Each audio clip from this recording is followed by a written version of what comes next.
नमस्कार दोस्तों, कुछ कहना चाहती हूँ, सुनिएगा ज़रूर पूरा वीडियो।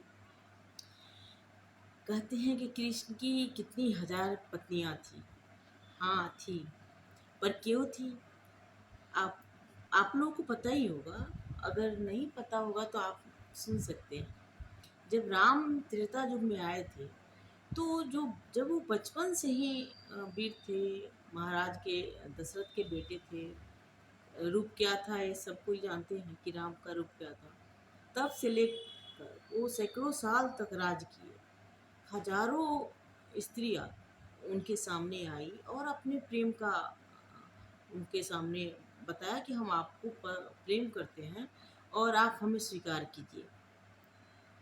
बहुत सारी स्त्रियाँ जहाँ भी गए, जंगल में गए वहाँ भी बड़ी बड़ी तपस्विनी थी, बड़ी बड़ी मतलब राजा की बेटी थी। बहुत सी स्त्रियाँ थी, लड़कियाँ थी, जो बोली कि हे राम, हम आपको पसंद करते हैं और आपसे ही शादी करना चाहते हैं।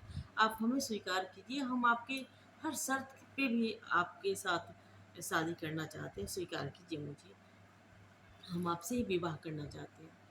तब राम ने कहा कि नहीं, ये संभव नहीं है, क्योंकि इस जन्म में तो मैं एक ही पत्नी व्रतधारी हूँ।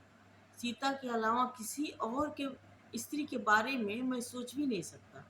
मैंने वचन दिया है सीता को कि सिर्फ सीता ही मेरी पत्नी रहेगी, कोई और स्त्री मेरे ज़िंदगी में नहीं आएगी। तो ये संभव नहीं है। राम बहुत समझाए, बहुत समझाते रहे।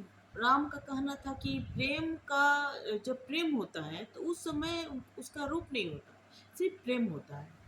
तो प्रेम को बाद में हम किस रूप में प्रेम कर रहे हैं वो हम बाद में अपने मन में लाते हैं कि हम उसको भाई के रूप में प्रेम कर रहे हैं, पिता के, पुत्र के, बेटा के किस रूप में प्रेम कर रहे हैं, वो बाद में। हम पहले तो इंसान इंसान को प्रेम करता है। तो उन्होंने समझाया कि प्रेम का तो रूप नहीं होता, ये तो सिर्फ प्रेम होता है। उसको हम बाद में बाँटते हैं कि ये पत्नी के लिए है, माँ के लिए है, ये प्रेम मतलब बाद में हम देखते हैं। तो आप लोग हमसे प्रेम करती हैं, तो आप हमें भाई के रूप में स्वीकार करो, आप हमें पुत्र के रूप में स्वीकार कर लीजिए। पर मैं पति के रूप में कभी किसी के नहीं हो पाऊँगा, क्योंकि मैं सिर्फ राम का हूँ। तो आप हमसे प्रेम करती हैं, पर उसका स्वरूप क्या है? प्रेम का स्वरूप तो कोई होता नहीं, उसको बाद में हम मन में लाते हैं कि हाँ, इस रूप में हम इनको प्रेम करेंगे या करते हैं। तो आप हमें पुत्र के रूप में स्वीकार कर लीजिए, आपका प्रेम बना रहेगा और तब मैं आपको माँ के रूप में स्वीकारूँगा। कुछ को बोली कि आप, बहुत सी स्त्रियों ने अपने प्रेम का पुत्र के रूप में उनको माना, बहुत सी स्त्रियों ने उन्हें भाई के रूप में स्वीकार किया। पर कुछ कुछ स्त्रियाँ थी जो ज़िद्दी थी, वो बोली कि नहीं, हमने प्रेम किया लेकिन हमने अपने मन में आपको पति के रूप में ही माना है, तो हम आपको पति के रूप में ही पाना चाहते हैं, कोई और रूप नहीं हो सकता, क्योंकि हम प्रेम किए साथ साथ आपको पति के रूप में हमने देखा है। तो राम ने समझाया कि इस जन्म में संभव नहीं है। वो बोली कि चाहे कोई भी जन्म हो, हम तब मतलब आपका इंतजार करेंगे। हम बोलिए आप किस कैसे हम आपको पाना चाहते हैं बस। तो बोले कि ये तो इस जन्म में नहीं होगा, जब हम द्वापर में कृष्ण के रूप में जन्म लेंगे, तब आप लोग हमारी ज़िंदगी में आएँगी और तब हम आपसे शादियाँ करेंगे। लेकिन ऐसे नहीं संभव। उसके लिए अगर आप सब कुछ त्यागना पड़ेगा, मोह, माया, छल, कपट, जितनी बुराइयाँ हैं, आज से अगर आप त्याग रही हैं और फिर हमारे प्रेम में सिर्फ रहती हैं, तपस्या करती है, तब हम आपको स्वीकार करेंगे। लेकिन एक भी अवगुण जो होता है इंसान में, वो नहीं होना चाहिए। बिल्कुल मन बैरागी होना चाहिए, उसमें ईश्वर के अलावा कोई और नहीं होना चाहिए। उन औरतों ने तब से तपस्या शुरू किया, वो तपस्या की, तब से कृष्ण के लिए, कृष्ण के रूप में, क्योंकि राम ने तो मना कर दिया था, इस जन्म में नहीं, त्रेता युग में तो मैं सिर्फ सीता का हूँ। हाँ, द्वापर में आऊँगा तो मैं आप लोगों को स्वीकार करूँगा। तो त्रेता युग से उन औरतों ने तपस्या किया, सब कुछ त्यागा, मतलब सारे अवगुण को त्यागा, सारे लोभ को त्यागा, सिर्फ और सिर्फ प्रेम में रही हो ईश्वर के।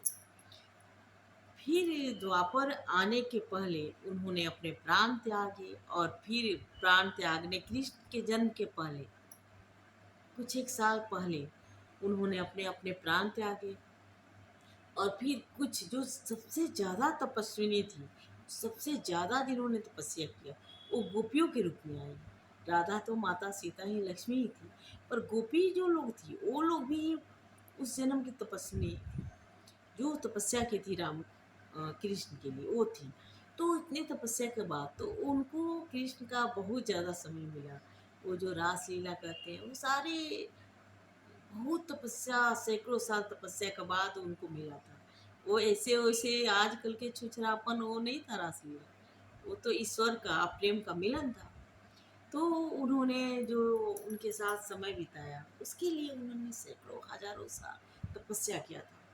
और जो थी उसमें फिर उनको कहीं न कहीं, कहीं कहीं किसी किसी राजे घर में, राजघराना में या कहीं उन्होंने जन्म लिया, फिर कृष्ण को पाया, फिर कृष्ण ने उनसे शादी की, बहुत सारी स्त्रियों से शादी की, जो सैकड़ों हजारों साल तक तपस्या की, पूरे शरीर को उन्होंने गंवाया, और फिर सिर्फ और सिर्फ कृष्ण की पत्नी बनने के लिए आई थी धरती पे।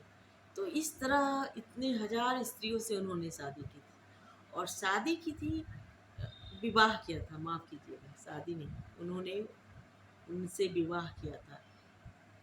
और वो विवाह जब कृष्ण रहते थे तो सारी स्त्रियों के भवन में एक साथ रहते थे, कोई भी स्त्री अकेले नहीं थी। वो भगवान साक्षात भगवान विष्णु थे, लेकिन विष्णु के अंश से। विष्णु भगवान तो क्षीर सागर में लक्ष्मी के साथ सदैव ही रहते हैं, बस उन लोगों का अंश मात्र आया था धरती के पाप को कम करने के लिए, ख़त्म करने के लिए। तो ये सारी कहानियाँ जो थी, हमने पढ़ा नहीं है कहीं पे, ये सारी कहानियाँ हमारी दादी हमसे को बताया करती थी। जब हम 6 7 साल 8 साल के थे, हमारे मन में सारे शिव पुराण, वो सारे वेद, वो सारा दिन यही करती रहती थी, पकड़ पकड़ के लोगों को कहानियाँ, रामायण महाभारत टोटल हम लोग को मालूम था। 8 साल तक शायद हम सब कुछ जान चुके थे। तो फिर उसी के आसपास में शायद वो रामायण आया था, रामायण सागर का, फिर देखे थे। लेकिन वो सब कुछ मेरी दादी पहले ही इस सब कहानी, हमारे गांव के बच्चे बच्चे उस समय जो भी उनके पास आते थे बिठा के, वो बहुत विद्वान थी, बहुत विद्वान लेडी थी, बहुत सारे वेद, सारे जितने भी हमारे धर्म ग्रंथ हैं वो सारा दिन पढ़ती रहती थी या सबको कहानियाँ बताती रहती थी। तो ऐसे हमको चलते चलते ये सब कहानियाँ उपहार स्वरूप मिला। उस समय कुछ पता नहीं था, महत्व ही नहीं दिए।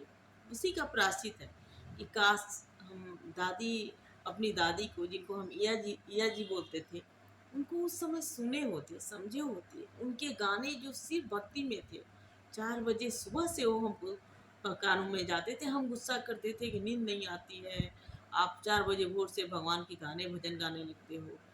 तो उस बात का प्रायश्चित कैसे करें ये समझ में नहीं आता। अब लगता है कि वो गाती थी, इसीलिए हमें इतना नॉलेज हो गया था बहुत कम उम्र में।